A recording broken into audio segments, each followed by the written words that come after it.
స్వామి స్వామి స్వామి స్వామి అని పలవరించగా పలవరించగా పలవరించగా నీకేం రావాలంటే నాదన్నది ఏదీ లేదు ఏదీ లేదు ఏదీ లేదు.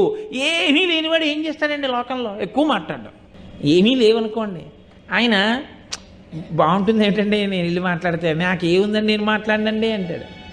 ఆయన అందరూ 10,000 ఇచ్చి పేరు చెప్పించుకున్నారు, 20,000 ఇచ్చి పేరు చెప్పించుకున్నారు, 11 రూపాయలు ఇచ్చి రసీదు రాయించుకున్నాడు.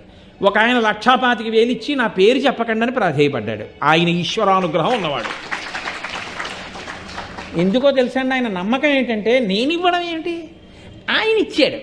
ఇప్పుడు వీళ్ళు నేను ఇచ్చానని చెప్తే దొంగని గాను, నీవా ఇచ్చావు నీదా అని అడిగితే ఏం చెప్పను? అందుకని వద్దండి, ఈశ్వరుడు నా చేత ఇప్పించాడు మీకు, అందుకని మళ్ళీ పేర్లు నేను ఈశ్వరుడని రాయండి అంటే అదేమిటండి అని తర్కం ఇవన్నీ ఎందుకు? అందుకని పేరు వద్దు, పేరు చెప్పకండి. అందుకే గుప్త